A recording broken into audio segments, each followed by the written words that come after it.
വിശദമായ റിപ്പോർട്ടുകളിലേക്ക്. ലോക്സഭാ തെരഞ്ഞെടുപ്പിലെ സിപിഐഎം സ്ഥാനാർത്ഥികളെ പ്രഖ്യാപിച്ചു. പുതുമുഖങ്ങളും പരിചയസമ്പന്നരും സ്ത്രീകളും ഉൾപ്പെടെയുള്ളവരാണ് പട്ടികയിലുള്ളത്. സിപിഎം സംസ്ഥാന സെക്രട്ടറി കോടിയേരി ബാലകൃഷ്ണനാണ് പട്ടിക പുറത്തുവിട്ടത്.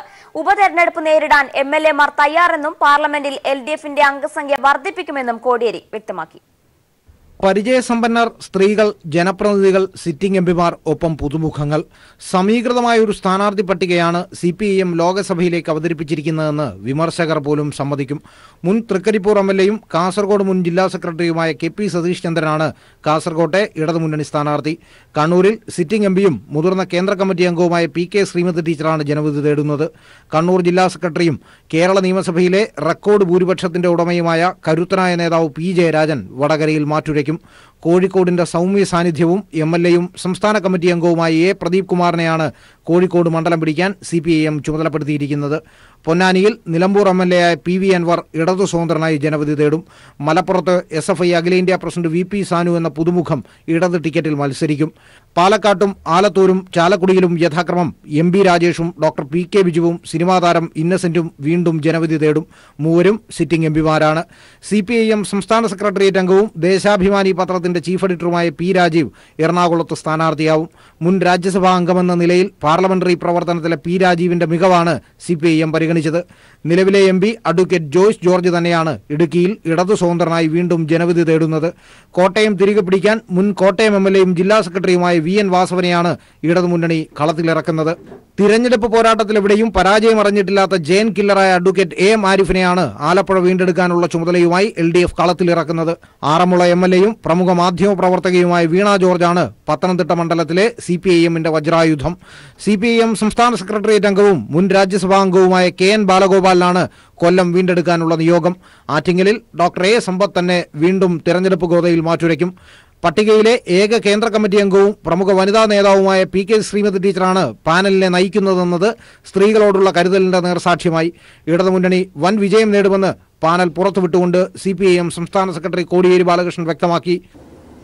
2004 കേരളത്തിൽ കോൺഗ്രസിൽ ഒരു സീറ്റ് പോലും ജയിച്ചിരുന്നില്ല.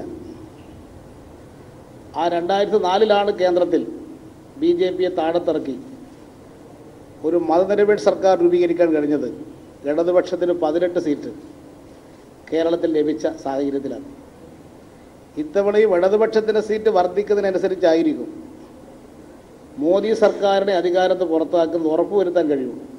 എംഎൽഎമാർ മുമ്പും ലോക്സഭാ തെരഞ്ഞെടുപ്പിൽ മത്സരിച്ചിട്ടുണ്ടെന്നും പി. ജയരാജൻ അക്രമ രാഷ്ട്രീയത്തിന്റെ ജീവിക്കുന്ന രക്തസാക്ഷിയാണെന്നും കോടിയേരി കൂട്ടിച്ചേർത്തു. യു.ഡി.എഫിലും എൻ.ഡി.എയിലും സീറ്റ് വിഭജനം പോലും പൂർത്തിയാവാതിരിക്കെ എൽ.ഡി.എഫ് തിളങ്ങുന്ന പാനൽ അവതരിപ്പിച്ചത് പൊതുവിൽ എതിരാളികളിൽ ആശങ്ക ഉണ്ടാക്കിയിട്ടുണ്ട്. സിപിഐ മത്സരിക്കുന്ന സീറ്റുകളുടെ പ്രഖ്യാപനം ഇന്നലെ ദേശീയ സെക്രട്ടറി സുധാകർ റെഡ്ഡി നടത്തിയിരുന്നു. തിരുവനന്തപുരത്ത് സി. ദിവാകരൻ എംഎൽഎയും മാവേലിക്കരയിൽ ചിറ്റയം ഗോപകുമാർ എംഎൽഎയും തൃശൂരിൽ മുൻ എംഎൽഎ രാജാജി മാത്യു തോമസും വയനാട്ടിൽ പി. സുനീറുമാണ് മത്സരിക്കുക. സ്ഥാനാർത്ഥി പ്രഖ്യാപനത്തിലൂടെ ലഭിച്ച മേൽക്കൈ നഷ്ടമാവാതിരിക്കാൻ വരും ദിവസങ്ങളിൽ മണ്ഡലം കൺവെൻഷനുകൾ ചേർന്ന് തിരഞ്ഞെടുപ്പ് പ്രവർത്തനം ആരംഭിക്കാനാണ് ഇടതുമുന്നണിയുടെ തീരുമാനം. എസ്. ജീവൻകുമാർ, തിരുവനന്തപുരം. ആറ്റിങ്ങലിന്റെ അമരക്കാരനാകാൻ പാർട്ടി തന്നെ തെരഞ്ഞെടുത്തതിൽ സന്തോഷമുണ്ടെന്ന് ഡോക്ടർ എ. Sampath MP. തന്നിൽ പാർട്ടി അർപ്പിച്ച വിശ്വാസവും ഉത്തരവാദിത്തവും നിറവേറ്റുമെന്നും കണ്ണിലെ കൃഷ്ണമണി പോലെ ആറ്റിങ്ങലിലെ ജനങ്ങൾക്ക് വേണ്ടി നിലകൊള്ളുമെന്നും അദ്ദേഹം പറഞ്ഞു. 1996 ആറ്റിങ്ങൽ പഴയ ചിറയൻകീഴ് മണ്ഡലമായിരുന്നപ്പോഴാണ് ഡോക്ടർ എ. സമ്പത്ത് മത്സരരംഗത്തേക്ക് ഇറങ്ങുന്നത്. യു.ഡി.എഫിലെ സിറ്റിംഗ് എംപി ആയിരുന്ന തലേക്കുന്ന് ബഷീറിനെതിരെ 48,000 വോട്ടിന്റെ വമ്പിച്ച ഭൂരിപക്ഷത്തിൽ വിജയിച്ചു. ശേഷം 2009-ലും 2014-ലും ആറ്റിങ്ങിൽ നിന്നും പാർലമെന്റിലേക്ക് വിജയിച്ചു കയറി. ഇത് 4ാം തവണയാണ് ചരിത്രമുറങ്ങുന്ന ആറ്റിങ്ങലിന്റെ മണ്ണിൽ സമ്പത്ത് വീണ്ടും മത്സരരംഗത്തേക്ക് ഇറങ്ങുന്നത്. പാർട്ടി അർപ്പിച്ച വിശ്വാസവും ഉത്തരവാദിത്വവും നിറവേറ്റുമെന്നും അതിർത്തിയിലെ പട്ടാളക്കാരനെ പോലെ ആറ്റിങ്ങലിനെ കാക്കുമെന്നും അദ്ദേഹം പറഞ്ഞു. ഓരോ തവണയും ജനങ്ങൾ അർപ്പിച്ചതായിട്ടുള്ള വിശ്വാസം അത് കൃത്യമായി അത് കാത്തുസൂക്ഷിച്ച് എന്നിൽ അർപ്പിച്ച ദൗത്യം, ആ ദൗത്യം അതിർത്തി കാക്കുന്ന ഒരു സൈനികൻ്റെ, ഒരു ഭടൻ്റെ ജാഗ്രത, സൂക്ഷ്മത, കൃത്യത, നിശ്ചയദാർഢ്യം, സത്യസന്ധത, അക്കാര്യത്തിലുള്ള ആ ഒരു പ്രവർത്തന ശൈലി, അതാണ് ഒരു പാർലമെന്റ് അംഗം എന്നുള്ള നിലയിൽ എന്നെ പോരാളിയാക്കി മുന്നോട്ട് കൊണ്ടുപോയത്. ആദ്യമായി പാർലമെന്റിലേക്ക് തെരഞ്ഞെടുക്കുമ്പോൾ തൈക്കാട് വാർഡ് കൌൺസിലറായിരുന്ന ഡോക്ടർ എ. സമ്പത്തിന് തടവറയിൽ കിടന്നുപോലും തെരഞ്ഞെടുപ്പിനെ നേരിട്ട അച്ഛൻ സഖാവ് അനിരുദ്ധന് വേണ്ടി വോട്ട് ചോദിച്ചിറങ്ങിയ പരിചയം മാത്രമാണുണ്ടായിരുന്നത്. അവിടെ നിന്ന് മികച്ച പാർലമെന്റേറിയനായി തെരഞ്ഞെടുത്തതും രാഷ്ട്രപതിയുടെ നയപ്രഖ്യാപനത്തിൽ സമ്പത്ത് എംപിയുടെ ഭേദഗതികൾ കൂടുതലായി തെരഞ്ഞെടുത്തതും സമ്പത്തിനെ ജനകീയനാക്കി. ഈ വിശ്വാസവും പരിചയവുമാണ് വീണ്ടും ആറ്റിങ്ങലിന്റെ ചുവപ്പ് കോറിയിട്ട മണ്ണിലേക്ക് നെടുനായകത്വം വഹിക്കാനിറങ്ങുമ്പോൾ സമ്പത്തിന് കരുത്തായുള്ളത്. എന്തായാലും വീണ്ടും ആറ്റിങ്ങലിന്റെ ഒരു അമരക്കാരനാകാൻ അങ്ങേക്ക് കഴിയട്ടെ. എല്ലാവിധ ആശംസകളും. ക്യാമറമാൻ രാഹുൽ ചന്ദ്രനൊപ്പം റിനു ശ്രീധർ. ലോക്സഭാ സ്ഥാനാർത്ഥി പ്രഖ്യാപനം വന്നതോടെ ഇടതുമുന്നണി സ്ഥാനാർത്ഥി KN ബാലഗോപാലിന്റെ ഇലക്ഷൻ പ്രചാരണത്തിനും അനൌദ്യോഗിക തുടക്കമായി. ജില്ലയുടെ വിവിധ പ്രദേശങ്ങളിൽ ഇടതുമുന്നണി പ്രവർത്തകർ പ്രചാരണം തുടങ്ങി. പോയി അവരെ കാണുക, എല്ലാവരെയും കാണുക എന്ന് പറയുന്ന അടുത്ത ദിവസങ്ങളിലായിരിക്കും. പക്ഷേ പ്രധാന ഘടകം ബോർഡുകളും പ്രധാന ജംഗ്ഷനിലും ഒന്ന് പോയിട്ട് വോട്ട് അഭ്യർത്ഥിച്ച് പ്രവർത്തനം തുടങ്ങുന്നു എന്നൊരു അനുവാദം മേടിക്കാൻ വേണ്ടി പോകുന്നൊരു പരിപാടിയാണ്. ഇടതുപക്ഷ ജനാധിപത്യ മുന്നണിക്ക് വളരെ നല്ല അനുകൂലമായ ജനങ്ങളുടെ പിന്തുണ ഉണ്ടാകുമെന്നാണ് ഞങ്ങൾ പ്രതീക്ഷിക്കുന്നത്. കാരണം കേന്ദ്രത്തിലെ രാഷ്ട്രീയത്തിൻ്റെയും കേരളത്തിലെ രാഷ്ട്രീയത്തിൻ്റെയും സാഹചര്യത്തിൽ ഏറ്റവും വിശ്വസനീയമായ ജനങ്ങൾക്കൊപ്പം നിൽക്കുന്ന ഏറ്റവും മാതൃകാപരമായ പ്രവർത്തനം നടത്തുന്ന ഒരു മുന്നണിയും രാഷ്ട്രീയവുമാണ് ഇടതുപക്ഷ ജനാധിപത്യ മുന്നണിയുടേത് എന്നുള്ളതുകൊണ്ട് വളരെ അനുകൂലമായ ഒരു സാഹചര്യം തന്നെ ജനങ്ങളുടെ ഭാഗത്തുണ്ടാകും. എല്ലാവരുടെയും പിന്തുണയും സഹായവും ഞങ്ങൾക്കുണ്ടാകും എന്നാണ് ഞങ്ങൾ ആത്മാർത്ഥമായിട്ടും ആത്മവിശ്വാസത്തോടെ പ്രതീക്ഷിക്കുന്നത്. എല്ലാവരുടെയും പിന്തുണയുണ്ട് ഞങ്ങൾ അഭ്യർത്ഥിക്കുകയും ചെയ്യുകയാണ്. ഇങ്ങനെ ന്യൂസ് ചാനലുകളിൽ കൂടി ഞങ്ങൾ ജനങ്ങളെടുത്ത് വീണ്ടും എല്ലാ പിന്തുണയും സിറ്റിംഗ് എംപിയോടാണ് മത്സരിക്കാൻ പോകുന്നത്. അത്രത്തോളം ഒരു ആത്മവിശ്വാസം കിട്ടുന്നില്ല. മാധ്യമരംഗത്തെ തിളങ്ങുന്ന സാന്നിധ്യമായിരുന്നു വീണ ജോർജ്. പത്തനംതിട്ടയിലെ UDFന്റെ ഉറച്ച മണ്ഡലമായിരുന്ന ആറന്മുളയിൽ കോൺഗ്രസിന്റെ സംസ്ഥാന നേതാവായിരുന്ന ശിവദാസൻ നായർക്കെതിരെ അട്ടിമറി വിജയം നേടിയാണ് രാഷ്ട്രീയ പ്രവേശനം നടത്തിയത്. ആറന്മുളയിലെ വികസന നേട്ടങ്ങളും ജനകീയ മുഖവും പത്തനംതിട്ട പാർലമെന്റ് മണ്ഡലത്തിൽ വീണ ജോർജിന് ഗുണകരമാകുമെന്ന പ്രതീക്ഷയിലാണ് ഇടതുമുന്നണി. പത്തനംതിട്ട ആറന്മുള മണ്ഡലത്തിലെ സിറ്റിംഗ് MLA ആയ വീണ ജോർജ് 2016 നിയമസഭാ തെരഞ്ഞെടുപ്പിൽ ഇടതുപക്ഷ ജനാധിപത്യ മുന്നണി സ്ഥാനാർത്ഥിയായി CPIM പാനലിലൂടെയാണ് വിജയിച്ചത്. ഒരു മികച്ച മാധ്യമപ്രവർത്തക കൂടിയായ വീണ ജോർജ് കൈരളി ചാനലിലൂടെയാണ് ടെലിവിഷൻ ജേർണലിസം ആരംഭിച്ചത്. കേരളത്തിലെ ദൃശ്യമാധ്യമ രംഗത്ത് വാർത്താവതരണത്തിലും വിശകലനത്തിലും വ്യത്യസ്ത മാനങ്ങൾ നൽകിയ വ്യക്തി കൂടിയാണ് വീണ ജോർജ്. ഈ ലോക്സഭാ തെരഞ്ഞെടുപ്പിൽ പത്തനംതിട്ട പാർലമെന്റ് മണ്ഡലത്തിൽ ഇടതുപക്ഷത്തിന് വൻ വിജയമുണ്ടാകുമെന്നും പാർട്ടി ഏൽപ്പിച്ച ഉത്തരവാദിത്വം ഭംഗിയായി നിർവഹിക്കുമെന്നും വികസന മുരടിപ്പാണ് മണ്ഡലം നേരിടുന്ന പ്രധാന പ്രശ്നമെന്നും അതിനാൽ വികസനത്തിൽ ഊന്നിയായിരിക്കും തന്റെ പ്രവർത്തനങ്ങളെന്നും സ്ഥാനാർത്ഥി പ്രഖ്യാപനത്തിന് ശേഷം വീണ ജോർജ് പ്രതികരിച്ചു.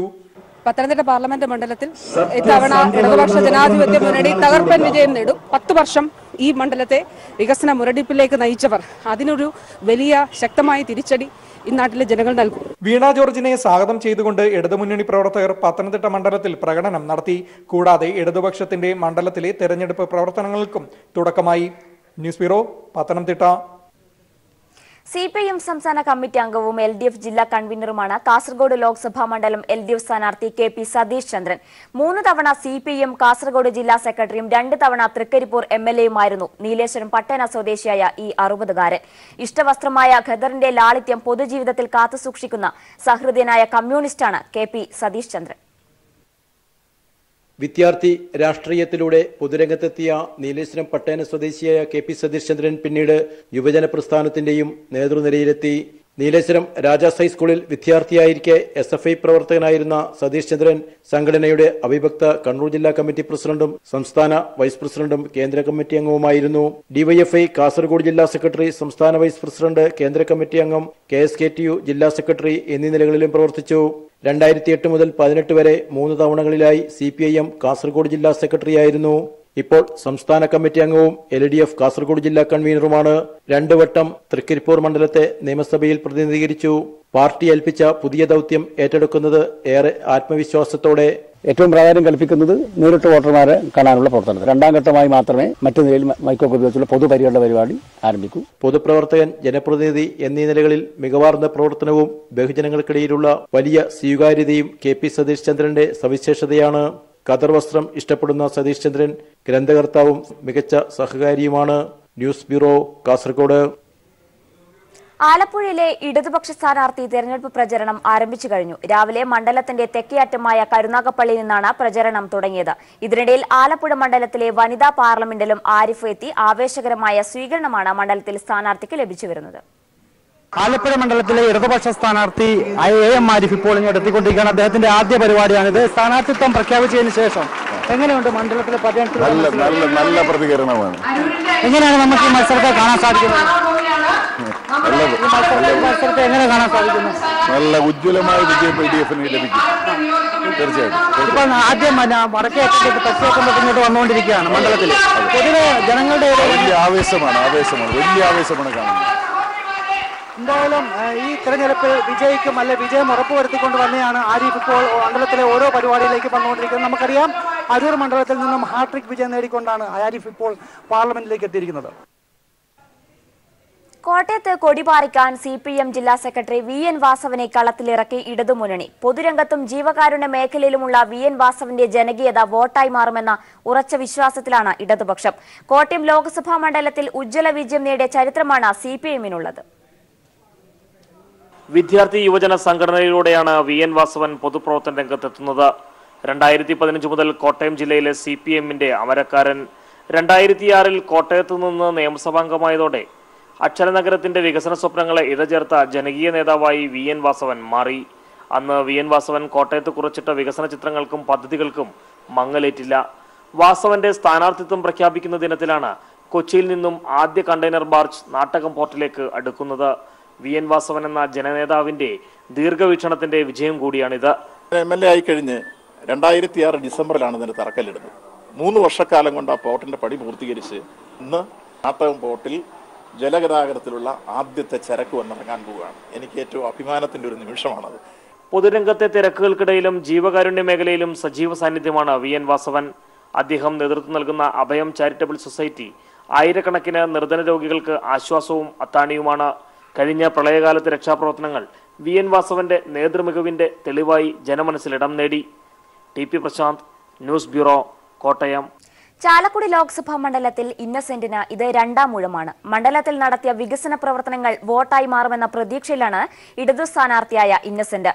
വിവിധ പദ്ധതികളിലായി 5 വർഷം കൊണ്ട് 1000-ലധികം കോടി രൂപയുടെ വികസന പദ്ധതികൾ നടപ്പാക്കിയത് ഇടതു ക്യാമ്പിൽ ആത്മവിശ്വാസം വർദ്ധിപ്പിച്ചിട്ടുണ്ട്.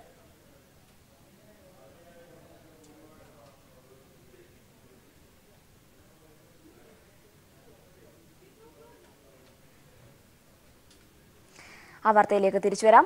പാർലമെന്ററി രംഗത്തും പൊതുപ്രവർത്തനത്തിലും കഴിവ് തെളിയിച്ച P. രാജീവിനെയാണ് ഇടതുമുന്നണി എറണാകുളത്ത് അംഗത്തിന് ഇറക്കിയിരിക്കുന്നത്. രാജീവിന്റെ ആഴത്തിലുള്ള വ്യക്തിബന്ധങ്ങൾ ഇടതുമുന്നണിക്ക് അധിക കരുത്താകുമെന്ന് രാഷ്ട്രീയ എതിരാളികൾ പോലും സമ്മതിക്കും. രാജീവ് മത്സരരംഗത്ത് എത്തിയതോടെ സംസ്ഥാനത്ത് ഏറ്റവും ശ്രദ്ധേയമായ പോരാട്ടം നടക്കുന്ന മണ്ഡലമായി എറണാകുളം മാറിക്കഴിഞ്ഞു. P. രാജീവ് ഒരു ഊഴം കൂടി പാർലമെന്റിൽ ഉണ്ടാകണമെന്ന ആഗ്രഹം പ്രകടിപ്പിച്ചത് ഇടതു നേതാക്കൾ മാത്രമായിരുന്നില്ല. അരുൺ ജെയ്റ്റ്ലിയും ഗുലാം നബി ആസാദും മായാവതിയുമൊക്കെ ഇതേ ആഗ്രഹം പരസ്യമായി പ്രകടിപ്പിച്ചവരാണ്. ലോക്സഭാ സ്ഥാനാർത്ഥിത്വത്തിലൂടെ രാജീവിന് അതിനുള്ള അവസരമൊരുക്കുകയാണ് ഇടതുമുന്നണി. മണ്ഡലവുമായി തനിക്കുള്ള ജൈവിക ബന്ധത്തിലാണ് രാജീവിന്റെ പ്രതീക്ഷ. ഈ എറണാകുളം പാർലമെന്റ് മണ്ഡലത്തിനകത്തും ജില്ലയിലാകെയും വിവിധ ഘട്ടങ്ങളിൽ നടത്തിയിട്ടുള്ള പ്രവർത്തനങ്ങൾ, അതോടൊപ്പം MP എന്ന നിലയിൽ ഒരിക്കൽ രാജ്യസഭയിലേക്ക് പോകാൻ പാർട്ടി നിശ്ചയിച്ച സന്ദർഭത്തിൽ അന്ന് ലഭിച്ച അവസരം ഉപയോഗിച്ചുകൊണ്ട് നടത്തിയ പ്രവർത്തനങ്ങൾ, അതെല്ലാം തന്നെ ഈ സമൂഹത്തിൻ്റെ മുൻപിലുണ്ട്. അപ്പം അത്തരം കാര്യങ്ങളെല്ലാം വോട്ടർമാർ, എറണാകുളം മണ്ഡലത്തിനകത്തെ ജനങ്ങൾ അവരെല്ലാം വിലയിരുത്തിക്കൊണ്ട് യുക്തമായ തീരുമാനം അവർ എടുക്കും എന്ന് തന്നെയാണ് പ്രതീക്ഷിക്കുന്നത്. CPIM സംസ്ഥാന സെക്രട്ടേറിയറ്റ് അംഗം, ദേശാഭിമാനി പത്രാധിപർ എന്നീ ചുമതലകൾ വഹിക്കുന്ന P. രാജീവിന് ഇത് ലോക്സഭയിലേക്ക് കന്നിയംഗമാണ്. രാജ്യസഭാംഗവും രാജ്യസഭാ അഷുറൻസ് കമ്മിറ്റി ചെയർമാനുമായി പ്രവർത്തിച്ചിട്ടുണ്ട്. രാജ്യസഭയെ നിയന്ത്രിക്കുന്ന പാനൽ ഓഫ് ചെയർമാനായി. CPIM എറണാകുളം ജില്ലാ സെക്രട്ടറിയായി പ്രവർത്തിച്ചിട്ടുള്ള ഈ മുൻ SFI നേതാവിന് മണ്ഡലത്തിൽ ആഴത്തിലുള്ള വ്യക്തിബന്ധങ്ങളുണ്ട്. ഈ വ്യക്തിബന്ധങ്ങൾ എറണാകുളത്ത് തുണയാകുമെന്ന് ഇടതുമുന്നണിയും പ്രതീക്ഷിക്കുന്നു. സാലി മുഹമ്മദ്, കൊച്ചി. ചാലക്കുടി ലോക്സഭാ മണ്ഡലത്തിൽ ഇന്നസെന്റിന് ഇത് 2ാം ഊഴം. മണ്ഡലത്തിൽ നടത്തിയ വികസന പ്രവർത്തനങ്ങൾ വോട്ടായി മാറുമെന്ന പ്രതീക്ഷയിലാണ് ഇടതു സ്ഥാനാർത്ഥിയായ ഇന്നസെന്റ്. വിവിധ പദ്ധതികളിലായി 5 വർഷം കൊണ്ട് 1000-ലധികം കോടി രൂപയുടെ വികസന പദ്ധതികൾ നടപ്പാക്കിയത് ഇടതു ക്യാമ്പിൽ ആത്മവിശ്വാസം വർദ്ധിപ്പിച്ചിട്ടുണ്ട്. 2014 ലോക്സഭാ തെരഞ്ഞെടുപ്പിൽ ഇന്നസെന്റ് അംഗത്തിനിറങ്ങിയപ്പോൾ സിനിമാക്കാരന് രാഷ്ട്രീയത്തിൽ എന്ത് കാര്യം എന്നായിരുന്നു പലർക്കും സംശയം. എന്നാൽ 5 വർഷത്തെ ജനപ്രതിനിധി എന്ന നിലയ്ക്കുള്ള ഇന്നസെന്റിന്റെ പ്രവർത്തനം ഇവർക്കുള്ള മറുപടിയായി മാറി.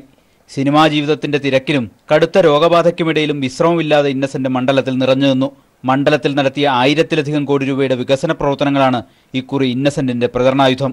ക്യാൻസർ ചികിത്സയ്ക്കുള്ള മാമോഗ്രാം സംവിധാനം, ഇത്രയേറെ സാർവത്രികമായ മണ്ഡലം രാജ്യത്ത് വേറെ ഉണ്ടാവില്ല. ഞാനൊരു 1750 കോടി രൂപയുടെ വികസന പ്രവർത്തനങ്ങളാണ് നമ്മൾ ചാലക്കുടി മണ്ഡലത്തിന് വേണ്ടി നമ്മൾ ചെയ്തത്. അപ്പോൾ ഇങ്ങനെയുള്ള ഒരുപാട് കാര്യങ്ങൾ നമ്മൾ ചെയ്യുന്നു. ഇനിയും ഒരുപാട് കാര്യങ്ങൾ നമുക്ക് ചെയ്യാനുണ്ട്. ചലച്ചിത്രതാരം, നിർമ്മാതാവ്, എഴുത്തുകാരൻ തുടങ്ങി വിവിധ മേഖലകളിൽ പതിപ്പിച്ച വ്യക്തിമുദ്ര ഇന്നസെന്റിന്റെ അധിക കരുത്താണ്. രാഷ്ട്രീയത്തിനപ്പുറമുള്ള സ്വീകാര്യത കൂടി പരിഗണിച്ചാണ് ഇടതുമുന്നണി ഇന്നസെന്റിനെ രണ്ടാം അംഗത്തിനിറക്കിയത്. ഇന്നസെന്റ് വീണ്ടും മത്സരരംഗത്തെത്തിയതോടെ മണ്ഡലം നിലനിർത്താനാകുമെന്ന ഉറച്ച പ്രതീക്ഷയിലാണ് ഇടതു ക്യാമ്പ്. സാലി മുഹമ്മദ്, കൊച്ചി. SFI അഖിലേന്ത്യാ പ്രസിഡന്റ് കൂടിയായ VP സാനുവിനെയാണ് മലപ്പുറം ചുവപ്പിക്കാൻ ഇടതുപക്ഷം നിയോഗിച്ചത്. രാഷ്ട്രീയം ചർച്ച ചെയ്യുന്ന പുതുതലമുറ ഒപ്പം നിൽക്കുമെന്ന പ്രതീക്ഷയിലാണ് VP സാനു.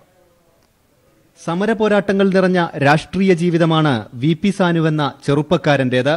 കാലിക്കറ്റ് സർവകലാശാലയിലെ ഹോസ്റ്റലുകൾ സ്വാശ്രയ വിദ്യാർത്ഥികൾക്ക് മറിച്ചു നൽകുന്നതിനെതിരെ സാനുവിന്റെ നേതൃത്വത്തിൽ 146 ദിവസം നീണ്ട സമരം ഏറെ ശ്രദ്ധ പിടിച്ചു.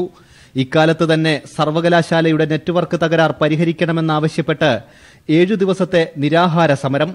2016 രാജസ്ഥാനിലെ സിക്കറിൽ നടന്ന SFI അഖിലേന്ത്യാ സമ്മേളനത്തിലാണ് സാനു ദേശീയ പ്രസിഡന്റായത്. മലപ്പുറത്തുകാർക്ക് പോരാട്ടത്തിന്റെ പേരായി മാറിയ സാനു യുവതലമുറ ഒപ്പം നിൽക്കുമെന്ന പ്രതീക്ഷയിലാണ്. ഈ വർഷം ജൂൺ മാസത്തോടു കൂടി 50 വർഷം തികയാണ്.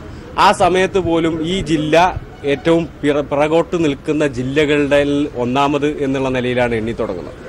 അതിന് കാരണം ഇവിടുത്തെ ഇവിടുന്ന് വിജയിച്ചു പോയി ഈ മണ്ഡലത്തിന്, ഈ ജില്ലക്ക് ഒന്നും ചെയ്യാൻ തയ്യാറാവാത്തവരാണ് എന്നതും കൃത്യമായി ഈ നാട്ടിലെ ജനങ്ങൾക്കറിയാം. മുസ്ലിം രാഷ്ട്രീയം പ്രതീക്ഷയോടെ ഇടതിന് നോക്കുന്ന കാലത്ത് സാനു മലപ്പുറത്തും വിജയപ്രതീക്ഷയിലാണ്. News bureau, Malappuram. പാർട്ടിയും ജനങ്ങളും ഏൽപ്പിച്ച ഉത്തരവാദിത്തം ഭംഗിയായി നിറവേറ്റുമെന്ന് പാലക്കാട് മണ്ഡലത്തിലെ LDF സ്ഥാനാർത്ഥി MP രാജേഷ്. മികച്ച വിജയം നേടാൻ കഴിയുമെന്ന ആത്മവിശ്വാസമുണ്ടെന്നും MP രാജേഷ് MP പീപ്പിൾ ടിവിയോട് പറഞ്ഞു. പാലക്കാട് മണ്ഡലത്തിൽ നിന്ന് 3ാം തവണയും തിരഞ്ഞെടുപ്പിലേക്ക് മത്സരരംഗത്ത് MP രാജേഷ് എത്തുകയാണ് ഇടതുമുന്നണി സ്ഥാനാർത്ഥിയായി. ഇപ്പോൾ MP രാജേഷ് നമ്മോടൊപ്പം ചേരുന്നു. 3ാം വട്ട അവസരമാണ് LDF നൽകുന്നത്. എങ്ങനെയാണ് ഈ അവസരത്തെ കാണുന്നത്? 2 തവണയും പാർട്ടിയും ജനങ്ങളും ഏൽപ്പിച്ച ഉത്തരവാദിത്വം ഭംഗിയായി ചുമതലാബോധത്തോടെ നിറവേറ്റിയിട്ടുണ്ട്. ഇപ്പോൾ വീണ്ടും ഒരിക്കൽ കൂടി ആ ഉത്തരവാദിത്വം ഏൽപ്പിക്കുകയാണ്. 2 തവണയും അത് നിറവേറ്റിയതുപോലെ തന്നെ തുടർന്നും നിറവേറ്റി. കഴിഞ്ഞ തവണ പാലക്കാട് മണ്ഡലത്തിൽ തന്നെ റെക്കോർഡ് ഭൂരിപക്ഷമായിരുന്നു. ഈ അവസരത്തിൽ എതിർ സ്ഥാനാർത്ഥികളൊന്നും ആയിട്ടില്ല. എങ്കിലും എത്രത്തോളമാണ് പ്രതീക്ഷ? പൂർണ്ണമായ ആത്മവിശ്വാസത്തിലാണ്. ഏത് പ്രതികൂല സാഹചര്യത്തിലും പാലക്കാട് LDFനൊപ്പമാണ് നിന്നിട്ടുള്ളത്. ഇപ്പോഴാണെങ്കിൽ അനുകൂല രാഷ്ട്രീയ സാഹചര്യമുണ്ട്. മണ്ഡലത്തിൽ നടപ്പാക്കിയ എണ്ണി പറയാവുന്ന അഭിമാനകരമായ വികസന നേട്ടങ്ങളുണ്ട്. ഇത് രണ്ടും ഉയർത്തിപ്പിടിച്ചുകൊണ്ട് തികഞ്ഞ ആത്മവിശ്വാസത്തിലാണ് മത്സരിക്കുന്നത്. ഈ ഒരു ഘട്ടം മുതൽ തന്നെ പ്രചാരണം തുടങ്ങിയെന്ന് നമുക്ക് പറയാൻ കഴിയും. എന്തൊക്കെ കാര്യങ്ങളായിരിക്കും പാലക്കാട്ടെ വോട്ടർമാരോട് പറയാനുള്ളത്? അതോടൊപ്പം തന്നെ ദേശീയ രാഷ്ട്രീയത്തിലടക്കം വളരെ നിർണായകമായ ഒരു തെരഞ്ഞെടുപ്പ് എന്ന് തന്നെ വിലയിരുത്തപ്പെടുന്ന ഒരു തെരഞ്ഞെടുപ്പാണ്. എന്തൊക്കെ കാര്യങ്ങളായിരിക്കും പ്രചാരണ രംഗത്ത് ഉയർത്തിക്കൊണ്ടുവരിക വികസന നേട്ടങ്ങൾക്കൊപ്പം തന്നെ? ദേശീയ രാഷ്ട്രീയത്തിൽ പ്രധാനമായിട്ടും 3 കാര്യങ്ങൾ ഇടതുപക്ഷം മുന്നോട്ട് വെച്ചിട്ടുണ്ട്. ഒന്ന്, നരേന്ദ്രമോദി ഗവൺമെന്റിനെ പുറത്താക്കുക. പകരം ഒരു മതനിരപേക്ഷ ഗവൺമെന്റ് വരുന്നു എന്ന് ഉറപ്പാക്കുക. 3ാമത്തേത് ഇടതുപക്ഷത്തിന്റെ അംഗബലം വർദ്ധിപ്പിക്കുക. ഞങ്ങൾ പറയാൻ പോകുന്നത് ഈ വളരെ നിർണായകമായിട്ടുള്ളൊരു ചരിത്ര സന്ദർഭത്തിൽ മതനിരപേക്ഷത ഉയർത്തിപ്പിടിക്കുന്ന, അതിൽ ചാഞ്ചാട്ടമോ വിട്ടുവീഴ്ചയോ ഇല്ലാത്ത, RSSന്റെ മുമ്പിൽ മുട്ടുവിറക്കാത്ത ഇടതുപക്ഷം ഉണ്ടാവുക, ശക്തമായ ഇടതുപക്ഷം ഉണ്ടാവുക എന്നുള്ളത് പ്രധാനമാണ്. മറ്റ് മതനിരപേക്ഷ ശക്തികളെ തന്നെ ഉറപ്പിച്ചു നിർത്തണമെങ്കിൽ ഒരു ശക്തമായിട്ടുള്ള ഇടതുപക്ഷം വേണം. അത് 2004 അനുഭവം അതാണ്. അതാണ് ദേശീയ രാഷ്ട്രീയത്തിൽ ഞങ്ങൾ ചൂണ്ടിക്കാണിക്കുന്ന പ്രധാനപ്പെട്ട കാര്യം. പിന്നെ മണ്ഡലത്തിലേക്ക് വന്നാൽ വികസന പ്രവർത്തനങ്ങൾ തന്നെയാണ്. എണ്ണി ചെയ്ത വികസന പ്രവർത്തനങ്ങൾ അതാത് കാലത്ത് ജനങ്ങളുടെ മുമ്പിൽ അവതരിപ്പിച്ചിട്ടുണ്ട്. അതെല്ലാം വീണ്ടും ഒരിക്കൽ കൂടി ജനങ്ങളുടെ മുമ്പിൽ അവതരിപ്പിച്ചുകൊണ്ടാണ് ഈ തെരഞ്ഞെടുപ്പിനെ നേരിടുന്നത്. എല്ലാവിധ ആശംസകളും. ഏതായാലും വലിയ വിജയപ്രതീക്ഷയുമായി ആദ്യഘട്ടത്തിൽ തന്നെ സ്ഥാനാർത്ഥി പ്രഖ്യാപനം ഉൾപ്പെടെ പൂർത്തിയായതുകൊണ്ട് തന്നെ വലിയ വിജയപ്രതീക്ഷയുമായാണ് MP രാജേഷ് MP പാലക്കാട് മണ്ഡലത്തിൽ 3ാം വട്ടത്തിലും മത്സര രംഗത്തേക്ക് വരുന്നത്. ക്യാമറാമാൻ മഹേഷ് പാലക്കാടിനോടൊപ്പം സിജു കണ്ണൻ. കഴിഞ്ഞ തെരഞ്ഞെടുപ്പിനേക്കാൾ മികച്ച വിജയം ആലത്തൂരിലെ ജനങ്ങൾ നൽകുമെന്ന് പ്രതീക്ഷിക്കുന്നതായി ആലത്തൂർ മണ്ഡലം LDF സ്ഥാനാർത്ഥി PK ബിജു. 10 വർഷക്കാലം MP എന്ന നിലയിൽ മണ്ഡലത്തിൽ വലിയ രീതിയിൽ വികസനം എത്തിക്കാൻ കഴിഞ്ഞതിന്റെ ആത്മവിശ്വാസമുണ്ടെന്നും PK ബിജു പീപ്പിൾ ടിവിയോട് പറഞ്ഞു. സിറ്റിംഗ് MPയായ PK ബിജുവാണ് ആലത്തൂരിൽ ഇടതുമുന്നണി സ്ഥാനാർത്ഥിയായി ഇത്തവണയും എത്തുന്നത്. 3ാം തവണയാണ് ആലത്തൂരിലെ ജനങ്ങൾക്കിടയിൽ ജനവിധി തേടി PK ബിജു എത്തുന്നത്. ഇപ്പോൾ ഈ തിരഞ്ഞെടുപ്പിന്റെ പ്രതീക്ഷകൾ PK ബിജു നമ്മോടൊപ്പം പങ്കുവെക്കുന്നു. ഇല്ല, തീർച്ചയായിട്ടും ഇടതുപക്ഷ ജനാധിപത്യ മുന്നണി എന്നിൽ അർപ്പിച്ച വിശ്വാസം കാത്തുസൂക്ഷിക്കുന്ന വിധത്തിലായിരിക്കും ഞാൻ പ്രവർത്തിക്കുന്നത്. 2009-ലും 2014-ലും ഇടതുപക്ഷ ജനാധിപത്യ മുന്നണി എന്നെ സ്ഥാനാർത്ഥിയായി ആലത്തൂർ നിയോഗിക്കുകയും ആലത്തൂരിലെ ജനത വലിയ ഭൂരിപക്ഷം നൽകി ഇന്ത്യൻ പാർലമെന്റിലേക്ക് തിരഞ്ഞെടുക്കുകയും ചെയ്തു. അവരിൽ എന്നിൽ അർപ്പിച്ച വിശ്വാസം പൂർണ്ണമായി കാത്തുസൂക്ഷിക്കുന്നതിനും അവരുടെ വിശ്വാസം എൻ്റെ വ്യക്തിപരമായ നേട്ടത്തിനോ ഏതെങ്കിലും തരത്തിൽ ആലത്തൂരിലെ ജനതയ്ക്ക് ദോഷമുണ്ടാക്കുന്ന തരത്തിലോ കഴിഞ്ഞ 10 വർഷം വിനിയോഗിച്ചിട്ടില്ല. സത്യസന്ധവും സുതാര്യവും സംശുദ്ധവുമായി അവരുടെ മാൻഡേറ്റ് ഉപയോഗിക്കാനാണ് ഞാൻ ശ്രമിച്ചിട്ടുള്ളത്. ഇന്ത്യൻ പാർലമെൻറ്റിൽ ആലത്തൂരിൻ്റെ ശബ്ദം ഏറ്റവും കൂടുതൽ തവണ പ്രതിഫലിപ്പിക്കാൻ കഴിഞ്ഞുവെന്ന വിശ്വാസം എനിക്കുണ്ട്. ഡിബേറ്റിൻ്റെ കാര്യത്തിലും അതുപോലെ ചോദ്യങ്ങൾ ചോദിക്കുന്ന കാര്യത്തിനും പാർലമെൻറ്റിൽ പങ്കെടുക്കുന്ന കാര്യത്തിനുമെല്ലാം ദേശീയ ശരാശരിയേക്കാൾ വളരെ ഉയർന്ന് പ്രവർത്തിക്കാൻ കഴിഞ്ഞു. ഈ മണ്ഡലത്തിലെ ജനതയുടെ ആവശ്യങ്ങൾ നേടിയെടുക്കുന്നതിനു വേണ്ടി 2000 കോടിയുടെ പദ്ധതികളാണ് കഴിഞ്ഞ 10 വർഷമായി ആലത്തൂർ പാർലമെന്റ് മണ്ഡലത്തിൽ വിവിധ മേഖലയിൽ നടപ്പാക്കപ്പെട്ടിട്ടുള്ളത്. രണ്ടാം വട്ടം മത്സരിക്കുമ്പോൾ ഭൂരിപക്ഷം വർദ്ധിപ്പിക്കാൻ സാധിച്ചിരുന്നു. ഈ കഴിഞ്ഞ നിയമസഭാ തെരഞ്ഞെടുപ്പിൽ ഒരു കണക്ക് പരിശോധിക്കുമ്പോൾ ഏതാണ്ട് 90,000-ന് മുകളിൽ ആലത്തൂരിൽ ഭൂരിപക്ഷമുണ്ട്. അതിനേക്കാൾ വലിയൊരു ഭൂരിപക്ഷത്തിൽ വിജയിക്കുമെന്ന ഒരു പ്രതീക്ഷയാണ്. ആലത്തൂർ പാർലമെന്റ് മണ്ഡലത്തിൽ 7 അസംബ്ലി നിയോജക മണ്ഡലങ്ങളാണുള്ളത്. ആ 7 അസംബ്ലി മണ്ഡലങ്ങളിൽ 3 മന്ത്രിമാർ ഉള്ള അസംബ്ലി മണ്ഡലങ്ങളാണ്. 43 വോട്ട് മാത്രമാണ് കോൺഗ്രസ് ജയിച്ച മണ്ഡലത്തിൽ കോൺഗ്രസിന് ഭൂരിപക്ഷമായി ലഭിച്ചിട്ടുള്ളത്. അതുകൊണ്ട് ആലത്തൂർ പാർലമെന്റ് മണ്ഡലത്തിൽ ഇടതുപക്ഷ ജനാധിപത്യത്തിനുവേണ്ട ശക്തമായ വളക്കൂറുള്ള മണ്ണാണ്. മുമ്പത്തേക്കാൾ വലിയ ഭൂരിപക്ഷത്തോടുകൂടി ആലത്തൂരിൽ ജനങ്ങൾ തിരഞ്ഞെടുക്കും എന്നാണ് ഞാൻ കരുതുന്നത്. സ്ഥാനാർത്ഥി പ്രഖ്യാപനം കഴിഞ്ഞ മണിക്കൂറുകൾക്ക് ശേഷം തന്നെ പ്രചാരണ രംഗത്തേക്ക് PK ബിജു ഇറങ്ങുകയാണ്. കഴിഞ്ഞ 10 വർഷമായി ആലത്തൂരുണ്ട്. ഇത്തവണയും വലിയൊരു ഭൂരിപക്ഷത്തിൽ ആലത്തൂരിലെ ജനങ്ങൾ വലിയൊരു വിജയം തന്നെ സമ്മാനിക്കുമെന്ന പ്രതീക്ഷയിലാണ് PK ബിജു. ക്യാമറാമാൻ മഹേഷ് പാലക്കാടിനോടൊപ്പം സിജു കണ്ണൻ. മുൻമന്ത്രിയും CPM നേതാവുമായ VJ തങ്കപ്പൻ അന്തരിച്ചു. 87 വയസ്സായിരുന്നു. നെയ്യാറ്റിൻകരയിലെ വീട്ടിൽ വെച്ച് ശനിയാഴ്ച രാവിലെയായിരുന്നു അന്ത്യം. 1987-91 കാലത്ത് നായനാർ മന്ത്രിസഭയിൽ തദ്ദേശ സ്വയംഭരണ വകുപ്പ് മന്ത്രിയായിരുന്നു. 1983 മുതൽ തുടർച്ചയായി 3 തവണ നിയമമണ്ഡലത്തിൽ നിന്ന് തെരഞ്ഞെടുക്കപ്പെട്ടു. 2006-ൽ നെയ്യാറ്റിൻകരയിൽ നിന്നും നിയമസഭയിലേക്ക് വിജയിച്ചു. നെയ്യാറ്റിൻകര മുനിസിപ്പൽ ചെയർമാൻ പദവിയും അലങ്കരിച്ചിട്ടുണ്ട്. 1983-ൽ ഉപതെരഞ്ഞെടുപ്പിലൂടെയാണ് അദ്ദേഹം ആദ്യമായി നിയമസഭയിലെത്തുന്നത്.